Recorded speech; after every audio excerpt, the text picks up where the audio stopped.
Bismillahirrahmanirrahim. Alhamdulil muallimit tullabi wa musahhilil khairi liman yata'allamu. Thumma assalatu wassalamu ala nabi wa alihi wa sahbihi jayudhamu. Ya Rabbana kaffir anna dhunubana wa walidina wa liman huwa muslimu. Nad'uka Allahumma ilman nafi'a min yawmina ilal hisabi yaqumu. Amin amin amin wa ya fattahu. Amin amin amin wa ya alim. Bismillah, walhamdulillah, wassalatu wassalamu ala sayyidina Muhammadir Rasulillah wa ala alihi wa ashabihi wa man tabi'a hudah wa la hawla wa la quwwata illa billah. Amma ba'du. Segenap para orang tua, para hujjaj, para ustadz dan jamaah Masjid Al-Ikhlas yang dimuliakan oleh Allah, alhamdulillah kita berjumpa kembali, bertemu kembali untuk melanjutkan pelajaran tafsir Jalalain. Mudah-mudahan apa yang akan kita pelajari menjadi ilmu yang bermanfaat di dunia wal akhirah. Amin ya rabbal alamin. Dalam Al-Quran Allah menyebutkan sebagian dari para nabi dan para rasulnya. Saya katakan sebagian karena memang jumlah seluruh nabi itu 124.000. Ya, 124.000 banyak. Nah, dari 124.000 itu nabi, yang rasul yang merupakan orang Allah berikan wahyu dan punya kewajiban menyampaikan kepada umatnya itu 313. Kalau yang seluruhnya nabi itu umum, secara umum, karena setiap rasul pasti nabi. Tapi kalau nabi belum tentu rasul. 124.000 kemudian rasul 313. Dari 313 yang disebutkan dalam Al-Qur'an itu hanya 25 yang kita kenal. Nah, 25 itu punya sifat-sifat yang sebagaimana kita tahu sifatnya itu 4 pasti, yaitu punya fatonah, siddiq, amanah, tabligh. Dan selain sifat-sifat itu semua, para rasul juga punya sifat maksum. Wa ismatuhum kasairil malaikah. Maksum atau terpeliharanya para rasul itu sebagaimana malaikat. Jadi memang tidak pernah melakukan dosa para rasul. Allah jaga, Allah pelihara dari melakukan dosa. Ini para rasul. Adapun cerita-cerita misalnya seperti kemarin Nabi Daud, ini Allah berikan ujian yaitu dengan istri yang ke-100 misalnya. Itu tidak bagian dari dosa atau tidak bagian dari satu maksiat, karena para rasul itu Allah jaga, Allah lindungi dari perbuatan dosa. Nah, berikut ini juga pembahasan masih di surat Shad ayat 30, masih pembahasan tentang para nabi yang diceritakan dalam Al-Quran. Yang kisahnya diceritakan secara panjang itu antara lain adalah Nabi Daud. Kemarin juga merupakan nama lain dari surat Shad. Surat Shad nama lainnya adalah surat Daud. Kemudian berikut ini adalah anaknya Nabi Daud. Anaknya Nabi Daud kenal Pak? Nabi Sulaiman. Iya. Anaknya Nabi Daud namanya Nabi Sulaiman. Sulaiman bin Daud. Ini adalah dua nabi Bani Israel. Dua nabi dari keturunan Israel atau Nabi Yakub bin Ishak. Qala Allah Ta'ala wa huwa asdaqul qailin. Wa wahabna li Daud Sulaiman ni'mal 'abdu innahu awwab. Wa wahabna, dan kami berikan li Daud untuk Daud Sulaimana, yaitu Sulaiman akan Sulaiman ibnahu anaknya Daud. Ni'mal abdu, itu sebaik-baiknya hamba, sebaik-baiknya siapa al-abdu hamba, ayy Sulaimanu, yaitu Sulaiman. Innahu, sesungguhnya Sulaiman, awwabun, itu orang yang banyak kembalinya. Raja'un, yaitu orang yang banyak kembali, fit tasbihi wa dzikri, dalam tasbih dan berzikir mengingat Allah, fi jamil awqati, dalam seluruh waktu. Dan kami berikan kepada Daud anaknya, maksudnya kami karuniakan seorang anak namanya Sulaiman. Anaknya Nabi Daud yang Sulaiman inilah yang nanti meneruskan kerajaan atau keraton ya, keratuan kerajaan yang dimiliki oleh Nabi Daud. Nabi Sulaiman ini justru lahirnya dari satu orang istri yang kontroversi yang kemarin pernah kita bahas. Justru istri yang ke-100 inilah yang nanti akan menurunkan Nabi Sulaiman. Nabi Sulaiman disifati di sini oleh Allah, ni'mal abdu innahu awwab. Nabi Sulaiman itu adalah hamba yang paling baik. Nabi Sulaiman adalah hamba yang memenuhi hak-hak hambaannya. Pernah saya sampaikan bahwa mungkin kita mengaku hamba Allah, tapi belum tentu Allah ngaku kita hambanya. Ya, jangan kegeeran jadinya. Sama saya juga begitu. Kita mengaku hamba Allah, kita mengaku adalah umat Nabi Muhammad, tapi belum tentu Allah mengakui. Tapi para nabi sudah di Al-Quran sudah dinas bahwa seluruh nabi itu biasanya disebutkan innahu ni'mal abdu innahu awwab, atau disebutkan dengan istilah-istilah yang lain. Kehambaan seorang rasul, seorang nabi itu oleh Allah sudah diresmikan dan sudah ditetapkan bahwa para nabi itu pasti benar-benar hamba yang sebenar-benarnya. Tidak pernah ada perasaan bisa dan tidak pernah ada perasaan bangga atas kenabiannya. Beda dengan orang biasa mungkin. Kalau orang biasa ketika dia ada satu kebaikan, misalnya dia merasa bahwa kebaikan itu adalah bolehnya dia, kebisaan dia. Tapi para nabi enggak. Ini inti dari kehambaan. Inti dari kehambaan itu adalah at-tabarri minal hauli wal quwwah. Inti dari kehambaan itu adalah berlepas diri dari perasaan bisa dan perasaan mampu. Kalau ada orang misalnya dia bisa ngaji, bisa ngajar, bisa sholat, puasa, semuanya, kemudian dia masih tidak berlepas diri dari perasaan mampu atau bisa, gua mah bisa ngaji, gua mau puasa Senin Kemis, terus masih ada perasaan-perasaan seperti itu, maka itu belum, yang ketiga, belum at-tabarri minal hauli wal quwwah. Dia belum berlepas diri dari perasaan bisa dan mampu. Padahal justru yang terakhir itu kuncinya di situ. Kuncinya adalah berlepas diri dari perasaan bisa dan perasaan mampu. Ini maksud dari la haula wala quwwata illa billah. La haula wala quwwata illa billah, kata Rasulullah, kanzun min kunuzil jannah. Tidak ada kekuatan dan tidak ada upaya kecuali dengan pertolongan Allah. Ini adalah satu perbendaharaan atau satu gudang dari gudang-gudangnya surga. Artinya kalau kita mau menang terus, kalau kita mau bahagia terus, maka kuncinya adalah la haula wala quwwata illa billah. Bukan hanya sekedar jadi pikiran lisan, tapi jadi sikap, Bapak. Jadi sikap bahwa saya tidak bisa, saya tidak mampu. Kiai-kiai dulu itu kalau mengartikan la haula, tidak ada kemampuan menghindar maksiat, wala quwwata, dan tidak ada kekuatan melakukan taat, illa billah, kecuali dengan pertolongan Allah. Kita sholat maghrib tadi ya, taat. Bagian dari taat apa maksiat tuh? Taat. Itu yang bimbing Allah, kita bisa sampai sini. Terus kalau sholat maghrib berarti insya Allah nggak maksiat ya? Insya Allah ya. Tahu dah hatinya kemana. Ada sholat maghrib tuh hatinya ke pisang goreng, nggak ada Pak. Ada juga daripada nggak disuguhin, nih yang suguhin sekarang kan kepikiran jadinya. Jadi kemana-mana pikirannya itu dalam sholat ada juga, tapi zohirnya aja. Kita lihat dari zohirnya aja. Zohirnya, lahiriahnya kita kelihatan sholat, taat berarti. Nah, kalau nggak taat berarti, kalau sedang taat berarti kita nggak maksiat. Nah, bisanya kita tidak maksiat, ini juga bimbingan dari Allah. Bukan kita yang bisa begitu, tapi Allah yang membimbing. Syekh Abdul Qadir Al-Jilani memesankan bahwa aku mencapai derajat seperti ini, maksudnya kutub atau sebagai pemimpin para wali, itu dengan 3 hal. Yang pertama dengan imtithalu awamirillah, melaksanakan perintah-perintah Allah. Yang kedua dengan ijtinabu nawahihi, dengan menghindari larangan-larangan Allah. 2 ini sering nih di khutbah Jumat, melaksanakan perintah-perintah Allah dan menjauhkan larangan-larangannya. Yang ketiga, at-tabarri minal hauli wal quwwah, yaitu berlepas diri dari perasaan mampu dan bisa.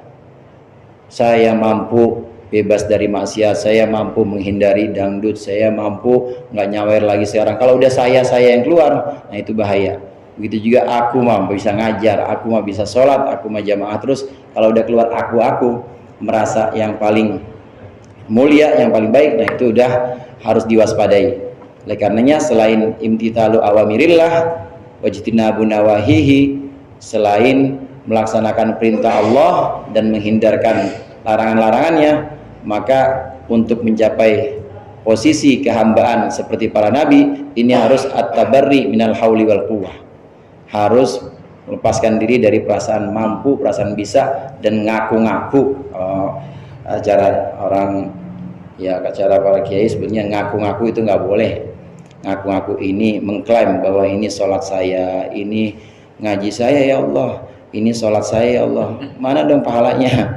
Ini duha saya duha gini-gini aja ya Allah, nggak boleh, karena itu udah aku. Nabi Sulaiman dan para nabi lain disifati oleh Allah sebagai hamba yang sesungguhnya, dan juga di sini Nabi Sulaiman disebutkan awwab. Awwab itu artinya orang yang banyak kembali kepada Allah. Setiap langkah yang dia jejakkan kakinya, setiap lisan, setiap pikiran atau tutur kata yang dia ucapkan itu dikembalikan kepada Allah. Artinya di situ dia selalu mengingat Allah. Saya ngaji, Allah yang menuntun saya ngaji. Saya sholat, Allah yang menuntun saya sholat. Dan semua dari sisi kehidupan itu kembali kepada Allah. Ini resep untuk menjadi, kalau Nabi udah nggak ada ya, udah habis, udah tutup. Kalau Nabi untuk jadi waliullah, kalau untuk jadi kekasih Allah, maka harus at-tabarri minal hauli wal quwwah, harus berlepas diri dari perasaan bisa dan perasaan mampu. إذ أُرِضَ عَلَيْهِ بِالْعَشِيِّ الصَّافِنَاتُ الْجِيَادُ فَقَالَ إِنِّي أَحْبَبْتُ حُبَّ الْخَيْرِ عَنْ ذِكْرِ رَبِّي حَتَّى تَوَارَتْ بِالْحِجَابِ. إِذْ أُرِضَ عَلَيْهِ, ketika dihamparkan kepada Sulaiman, bil asyiyi, pada waktu siang hari. Yang dimaksud dengan siang di sini adalah huwa ma ba'da zawali, yaitu setelah zuhur. Dihamparkan untuk Sulaiman as-safinatu, kuda-kuda, al-khiyalu yaitu kuda-kuda, jam'u safinah, wahyal qa'imah ala thalathi iqamatin. Ini safinah ini khusus untuk kuda yang punya keistimewaan, yaitu al-qa'imatu ala thalathin, yang bisa berdiri di atas 3 kaki, wa iqamatil ukhra, wa iqamatul ukhra, dan mendirikan kaki yang lain, ala torfin, di satu sisi yang lain, ala torfil hafiri, di satu sisi telapak yang lain. Wa huwa min sofana yasfunu sufunan, dari madi sofana yasfunu sufunan, itu artinya berdiri dalam 3 kaki. Kuda-kuda yang bisa berdiri di atas 3 kaki, al-jiyadu, yang bagus-bagus, jamu jawadin, wa huwa sabiqu, yaitu yang berjalan cepat atau berlari cepat. Al-makna, maksud dari ayat ini, annaha, bahwa sesungguhnya kuda-kuda itu idastu khifat, ketika disuruh berhenti, sakanat, maka berhenti dia. Wa idza rukidat, dan ketika dia dipecut, sabaqat, maka dia berlari. Wa kanat, dan ada kuda-kuda yang dimaksud itu alfa farasin, 1000 kuda. Uridat alaihi, yang ditawarkan atau dihamparkan kepada Nabi Sulaiman ba'da an salat zuhra, setelah beliau salat zuhur, li iradatihi al jihad, karena hendak melakukan peperangan atau jihad, alaiha, atas kuda-kuda tersebut, liaduin, untuk menyerang musuh. Fa inda bulughil aradi minha, maka ketika setelah sampai hitungan kuda-kuda itu, tis'amiatin, 900, gharabat asyamsu, matahari kemudian hampir terbenam. Walam yakun shallal asra, dan Nabi Sulaiman belum salat asar. Faktamma, maka sedihlah Nabi Sulaiman. Nabi Sulaiman Allah berikan mujizat, yaitu berupa kerajaan. Kerajaan Nabi Sulaiman ini meliputi hewan atau binatang-binatang, jin, bahkan manusia. Semuanya tunduk dalam kekuasaan Nabi Sulaiman. Pernah satu waktu Nabi Sulaiman selesai salat zuhur, kemudian dihadirkan sekitar 1000 kuda. Kudanya bukan sembarang kuda, kudanya kuda pilihan.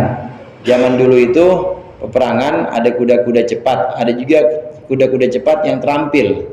Jadi terampil di sini as-safinat. As-safinat di sini adalah kuda-kuda yang terampil memainkan kakinya. Jadi dia bisa berdiri. Berdirinya bukan hanya sekedar beberapa saat aja, berapa detik, tapi berdiri lama dengan 3 kaki. Satu kakinya melakukan yang lain bisa. Jadi kuda tapi berdiri di atas 3 kaki aja. Ini sebutan Al-Quran disebut dengan as-safinat, yaitu kuda-kuda yang berdiri dengan 3 kaki. Ini kuda-kuda yang seperti ini datang kepada Nabi Sulaiman 1000 jumlahnya, dan cakap-cakap, kuat-kuat, larinya kenceng-kenceng. Ya mungkin kalau sekarang ya tank lah mungkin ya, mungkin tank atau kendaraan-kendaraan infanteri yang lainnya. Ini sudah dihadirkan selesai sholat zuhur.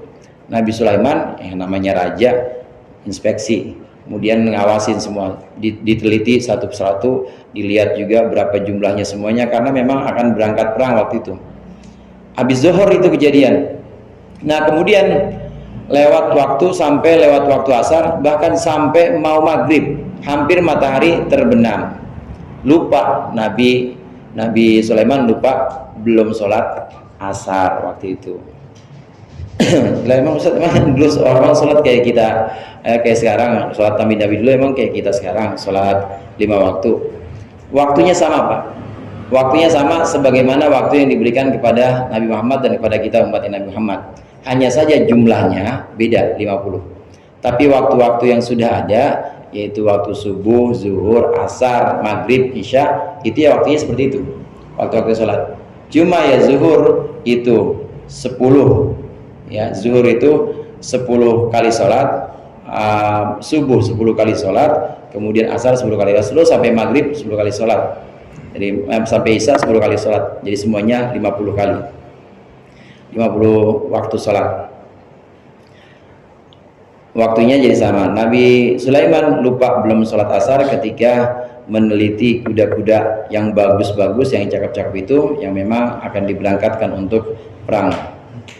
Faqala, maka berkata Nabi Sulaiman sedih karena lupa, karena saking melihat kuda-kuda persiapan perang itu, kemudian sedih karena belum sholat asar. Faqala, maka berkata Nabi Sulaiman, inni ahbabtu, sungguhnya aku, ahbabtu aradtu, maksudnya aku menginginkan, hubbal khairi, akan kesenangan kebaikan, senang akan kebaikan, al khaila maksudnya adalah kuda-kuda, an dzikri rabbi, mengalihkanku dari mengingat Tuhanku, ay sholatil asri, maksudnya dari sholat asar, hatta tawarat, sehingga terbenam, atau hatta tawarat, sehingga terbenam, ay syamsu, kehilangan, maksudnya kehilangan apa syamsu, matahari, bil hijabi, dengan penghalangnya, ay istatarat bima yahjubuha anil absar. Kemudian maksudnya itu mataharinya hilang, tertutup dengan sesuatu yang menutupi, anil absari, dari penglihatan. Rudduha alai, kata Nabi Sulaiman, rudduha alai, kembalikan kuda-kuda itu, atau sampaikan kuda-kuda itu kepadaku, ayil khailal ma'rudata, yaitu kuda-kuda yang dimaksud tadi. Faradduha, maka orang-orang pasukan kemudian membalikan kuda-kuda itu. Fatafiqu mashan, maka mulailah Nabi Sulaiman mashan, memegang, bisayfi, dengan pedang, bisauqi, yaitu bisauqi dengan betis, jam usahin, ini jamanya betis, wal a'naqi, dan juga leher-leher. Maksudnya apa? Aidza bahaha wa qata'a arjulaha. Nabi Sulaiman mulai memotong kuda-kuda itu dan mulai memutuskan kaki-kaki kuda itu, taqarruban ilallahi ta'ala, karena mendekatkan diri kepada Allah Ta'ala. Haitsushtaghala biha, saat Nabi Sulaiman merasa sibuk dengan kuda-kuda, anis sholati, lalai dari sholat. Wa tasaddaqa bilahmiha, Nabi Sulaiman kemudian bersedekah dengan dagingnya kuda-kuda itu. Fa wa'adahallahu ta'ala khairan minha, maka Allah menggantikan untuk Nabi Sulaiman yang lebih baik dari kuda-kuda itu. Wa asra'a, dan yang lebih cepat. Wahia, yang dimaksud gantinya, ar-rihu, adalah angin, tajri bi amrihi, yang bisa berjalan, yang bisa berlaku, angin itu dengan perintah Nabi Sulaiman, kaifa syaa, sebagaimana yang dikehendaki oleh Nabi Sulaiman. 1000 tank-tank yang cakep-cakep kalau zaman sekarang ya. Ini udah disediain sama seorang raja, seorang presiden. Nah sampai hampir lupa sholat asar, akhirnya itu tank-tank semua itu semuanya semuanya dibakar-bakarin semuanya. Kalau ini cara sekarang, kalau cara dulu Nabi Sulaiman, ini kuda-kudanya kemudian karena Nabi Sulaiman sedih, kok bisa saya lupa, hampir saja lupa sholat asar cuma gara-gara ngurusin kuda. Ya meskipun memang cakep-cakep kudanya, karena ngerasa sedih, merasa sudah lalai mengingat Allah, maka Nabi Sulaiman ambil pedang kemudian mulai dipotong kuda itu. Kuda yang cakep-cakep itu Pak, kuda yang cakep-cakep, yang terampil-terampil dipotong, kemudian disedekahkan dagingnya. Daging kuda bisa dimakan. Saya juga belum pernah sih. Tapi boleh, daging kuda itu boleh dimakan. Bersedekah dengan dagingnya. Lantaran merasa sudah lalai dari mengingat Allah karena ngurusin dunia atau ngurusin sesuatu yang memang selain Allah, maka Nabi Sulaiman kemudian mendekatkan diri kepada Allah dengan berkorban tadi, dengan menyembelih kuda yang cakep-cakep itu, disedekahkan dagingnya. Kemudian dengan takarrubnya Nabi Sulaiman, Allah mengganti sarana atau kendaraan yang lebih cepat dibanding kuda-kuda. Apa itu? Angin. Situlah mulai pakai angin. Angin sesuai dengan perintah Nabi Sulaiman, mau kemana aja Nabi Sulaiman itu dibawa pakai angin, lebih cepat dibanding kuda. Kecepatan angin lebih cepat dibanding kuda. Hadirin jamaah rahimakumullah, dari sini bisa kita ambil bahwa kita itu mendekatkan diri kepada Allah dalam segala bentuknya, baik bentuknya ibadah mahdoh maupun ibadah yang ghair mahdoh. Asal itu tidak melalaikan kita dari mengingat Allah, maka itu bisa menjadi pintu takarrub, bisa menjadi pintu kedekatan diri dengan kita.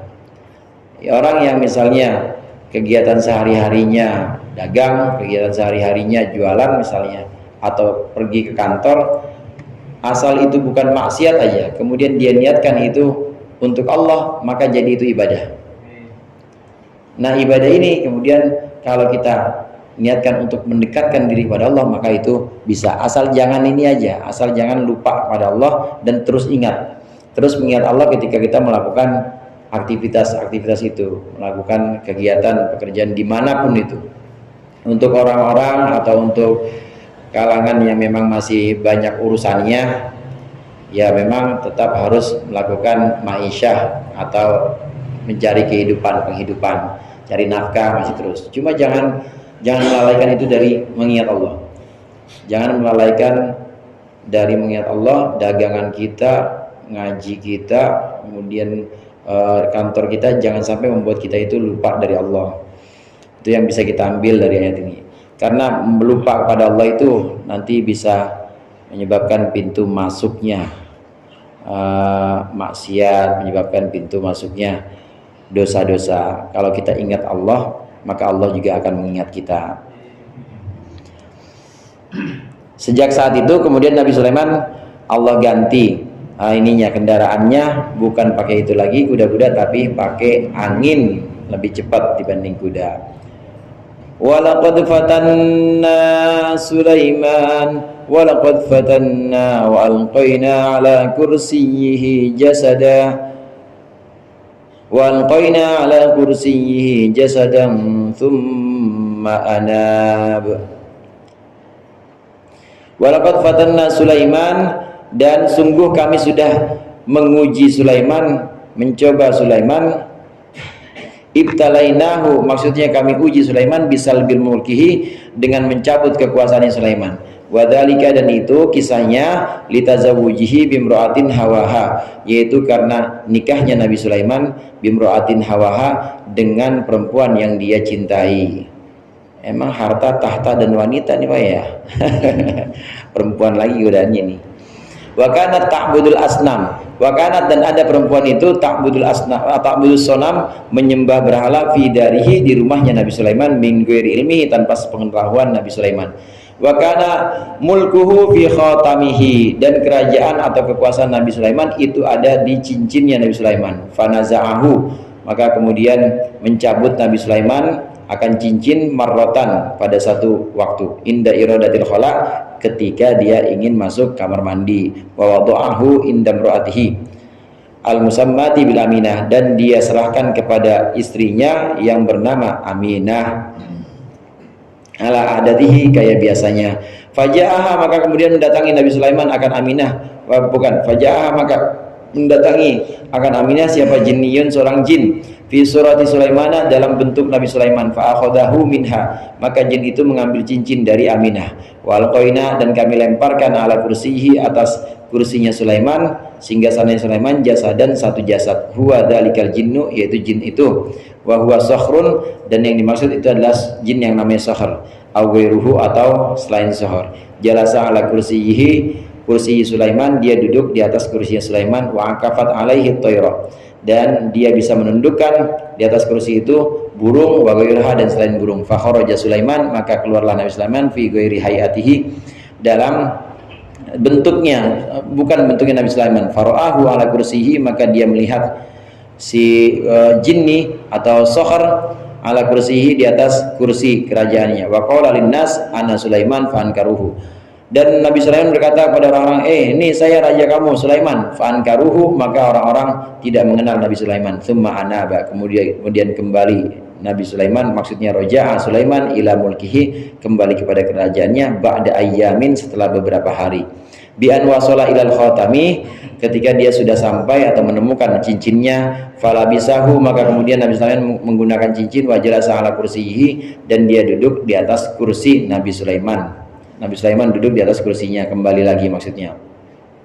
Ujian Nabi Sulaiman itu, Nabi Sulaiman pernah selama beberapa waktu kekuasaan atau kerajaannya itu hilang.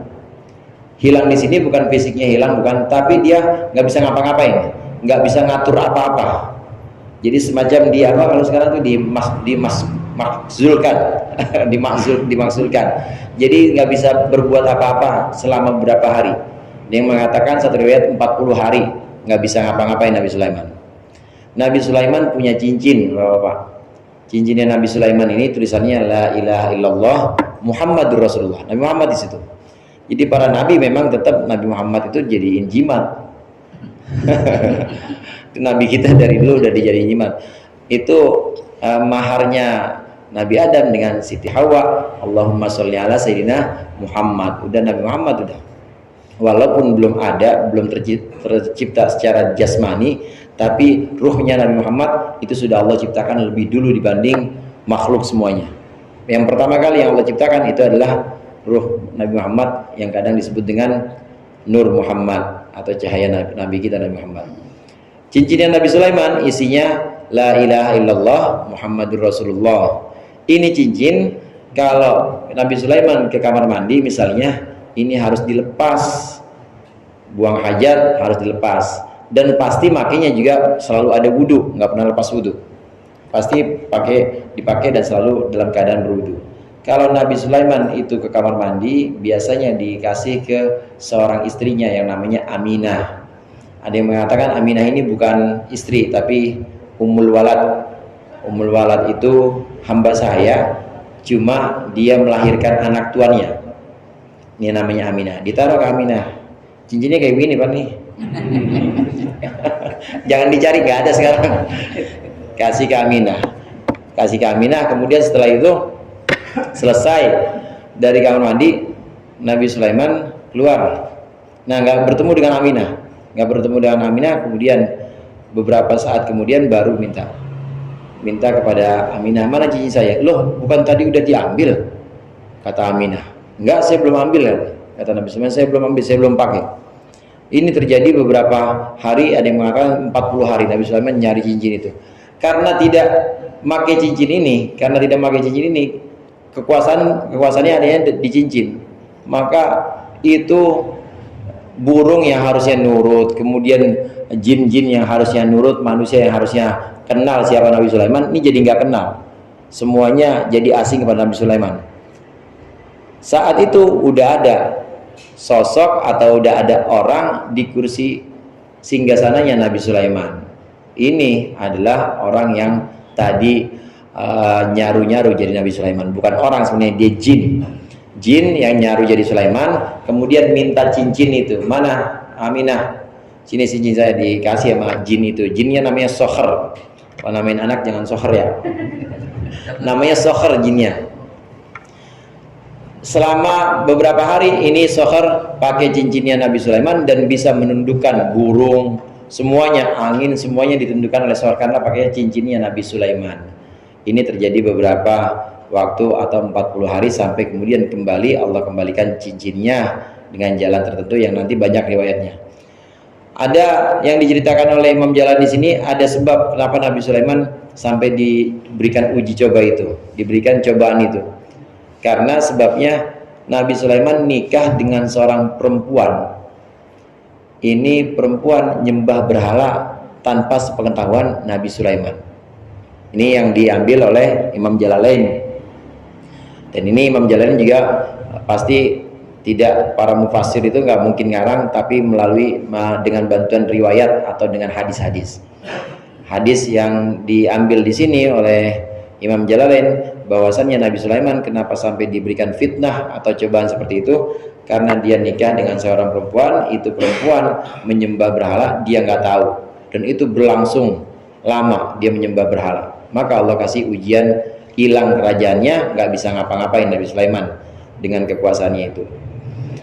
Namun yang diriwayatkan oleh Imam Bukhari, Imam Muslim, Nabi Muhammad SAW ketika menceritakan tentang Nabi Sulaiman, ini mengatakan Nabi Sulaiman cuma salah sedikit aja waktu itu. Pernah satu waktu, kata Rasulullah di hadis Bukhari Muslim, pernah satu waktu Nabi Sulaiman bilang, la tufanna tis'amiatin, aku akan tawaf ke 900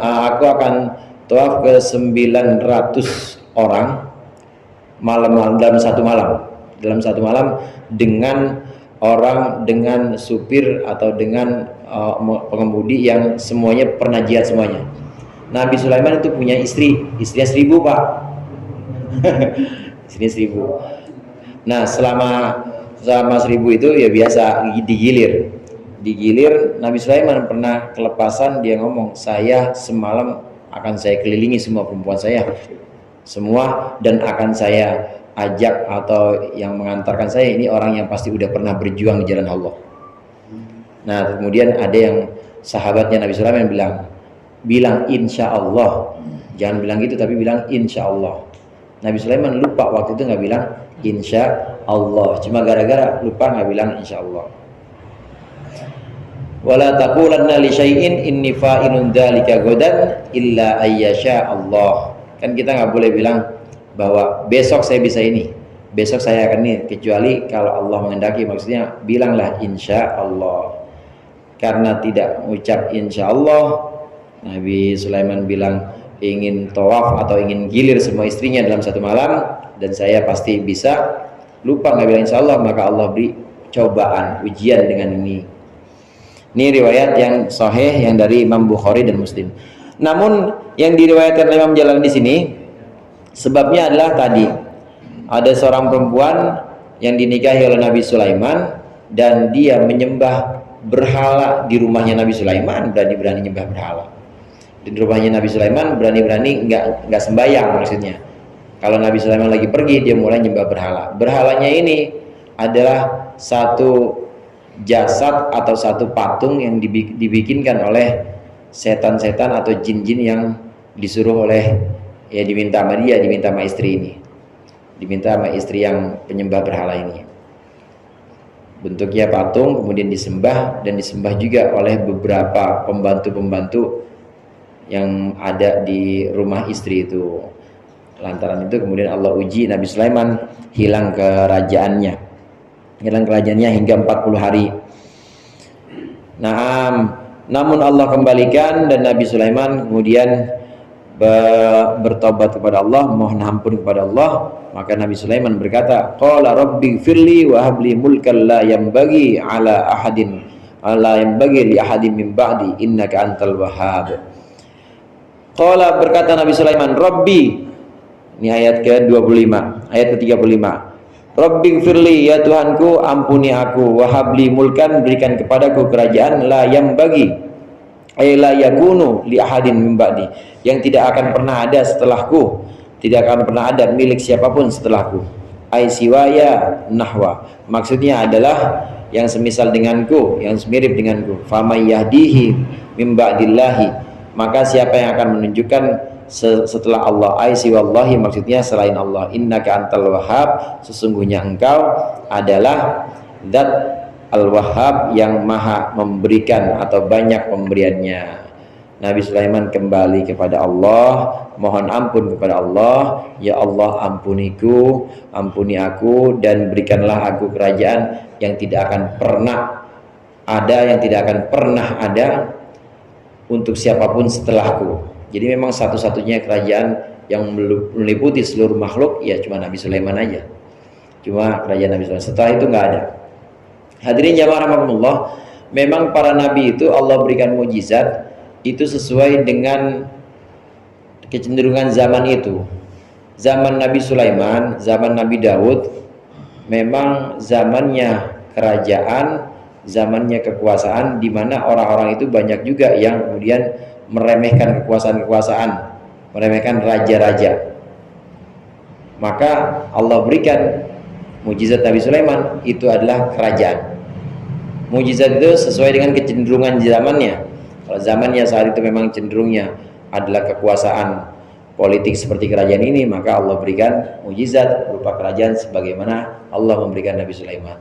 Kalau kecenderungannya itu semacam sihir seperti zaman Fir'aun, semacam sihir, kecenderungannya itu semacam ya sihir yang juga dibantu oleh ini yang juga berpartner dengan kekuasaan, maka Allah berikan Nabi Musa kemampuan untuk yang mirip-mirip dengan sihir, tapi bukan sihir. Nabi Musa mukjizat. Bedanya apa? Kalau sihir itu Bapak, sihir itu mata kita yang tertipu. Mata kita tertipu. Orang yang melihat ini karena kekuatan dari penyihirnya. Orang yang melihat itu melihat ini handphone tapi kayak kulkas. Ada apa aja nih Pak? Kelihatan. Padahal nggak, ini handphone biasa. Handphone biasa, dan penyihirnya melihatnya handphone. Penyihirnya melihat handphone. Nah kalau mukjizat nggak seperti itu. Kalau penyihir Nabi Musa, ketika zaman Nabi Musa, penyihirnya Fir'aun ketika dia menjadikan ular-ular dari tali, ular-ular dari tali Pak, dilemparin semua tali, tambang, lemparin, tahu-tahu jadi ular. Penyihirnya mah nggak ada yang takut, ya karena memang tali, dan kelihatannya tali sama penyihir itu. Orang-orangnya ngelihatnya ular, orang-orang ngelihatnya ular. Nabi Musa juga melihatnya itu ular, tapi penyihirnya nggak ada yang takut. Kalau mukjizat lain lagi, kalau sihir itu memang ditipu mata kita. Kalau mukjizat enggak. Jadi kalau tadi penyihir itu enggak takut, ya karena dia memang ngelihatnya tali.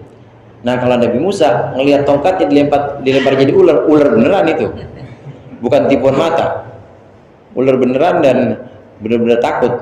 Kata Allah, la takhaf ladayyal mursalun, jangan takut, nggak ada yang takut di sisiku ya Musa, di sisiku itu para utusan tidak ada yang takut, jangan khawatir, ambil khudha ya Musa, ambil Musa, jangan takut. Diambil sama Nabi Musa, berubah lagi jadi tongkat. Ini bedanya sihir dengan mukjizat. Mukjizat sesuai dengan kecenderungan zamannya. Zaman Nabi Isa waktu itu, zaman Nabi Isa kecenderungannya adalah orang ya bisa melakukan atau berbuat semacam tabib atau menyembuhkan orang. Nabi Musa bisa menyembuhkan orang, bisa menyembuhkan penyakit-penyakit seperti kusta, bahkan bisa ngidupin orang. Penyakit mati kan nggak ada obatnya, penyakit mati. Nah Nabi Isa bisa ngobatin. Nabi Isa bisa menghidupkan lagi orang yang mati. Ini mukjizat, kecenderungannya sesuai dengan kecenderungan zamannya. Innaka antal wahhab fasakharna lahur rih tajri bi amrihi rukha'an haitsu asab wasyayatin kulla banna'in wa ghawwas wa akharina muqrinina fil asfad. Fasakharna lahur riha, maka kami tundukkan bagi Sulaiman angin, tajri bi amrihi yang berjalan dengan perintahnya Sulaiman, ruhoan, yaitu dengan cara lembut, layinatan lembut, haitsu asoba, sekiranya menghendaki siapa Nabi Sulaiman. Wasyayatina, dan kami tundukkan setan-setan, jin-jin, kullabannain, semuanya ini sebagai orang-orang kullabannain dalam setiap bangunan. Maksudnya yabnil abniyata, membangun bangunan-bangunan, al-ajibata, yang mengagumkan. Wa ghawasin fil bahri yastakhrijul lu'lu', dan gawas yaitu setan-setan yang bisa nyelam, gawas itu fil bahri dalam lautan, yastakhrijul lu'lu'ah, yang mengeluarkan mutiara, wa akharina, dan yang lain-lain minhum dari syayatin, muqarranina masydudina, yang dibelenggu fil asfadi dalam rantai-rantai atau dalam ikatan-ikatan, ayil quyudi, maksudnya ikatan-ikatan, yajma'u aidihim ila anakihim, yujma'u aidihim ila anakihim, tangannya digabungkan kepada leher-lehernya. Wa qulna lahu, dan kami katakan kepadanya, hadza ata'una famnun au amsik, ini adalah pemberian kami, maka berikanlah. A'ti minhu man syi'ta, berikanlah kepada orang yang kau hendaki wahai Sulaiman, au amsik, atau engkau pegang saja, an itoi, dari memberikan, bi ghairi hisabin, dengan tanpa perhitungan, ai la hisaba alaika fi dzalika, tidak ada hitungan untukmu atas itu semua. Wa inna lahu indana la zulfa wa husna ma'ab, dan sungguhnya bagi Sulaiman di sisi kami itu ada posisi kedekatan, wa husna ma'ab, dan baiknya tempat kembali. Taqaddama mithluhu, yang telah mathaluhu atau mithluhu, yang telah dekat, telah lalu apa mathaluhu, contohnya husna ma'ab. Setelah kejadian itu Nabi Sulaiman kemudian mohon ampun kepada Allah, dan Allah berikan pemberian yang banyak, diantaranya bisa menundukkan angin, dan juga bisa menundukkan jin-jin. Itu jin-jin ada macamnya, ada modelnya, spesialisasinya. Ada jin yang jurusannya bangunan, ya waktu sekolahnya emang dia sekolah teknik kali ya, teknik sipil, itu dia bangun bangunan-bangunan yang megah-megah dibangun oleh jin-jin ini. Jadi nggak perlu pakai ini segala, traktor, nggak perlu pakai apa-apa, jin aja itu udah yang ngerjain semuanya. Ada gowas itu jin yang tugasnya nyelam, jadi bisa nyelam ke air dan bisa ngambil mutiara mahal harganya, bisa ngambil mutiara. Ya sekarang mungkin yang bisa ngambil minyak bumi segala, itu yang bisa nyelam. Ada jin, dan jin-jin lain yang memang ini oleh Nabi Sulaiman dibelenggu atau diikat oleh Nabi Sulaiman. Dibelenggu di sini, diikat, tangannya diikat ke sini, jadi nggak bisa ngapa-ngapain. Itu semuanya tunduk kepada Nabi Sulaiman. Kata Allah, ini pemberian kami kepada engkau Sulaiman, dan kami tidak perhitungan. Terserah, engkau mau berikan kepada orang boleh, engkau tahan juga boleh. Kerajaan yang tidak pernah ada lagi setelah Nabi Sulaiman, itu kerajaan Nabi Sulaiman, meliputi semua makhluk. Wallahu a'lam bishawab. Mudah-mudahan bermanfaat. Lebih kurangnya saya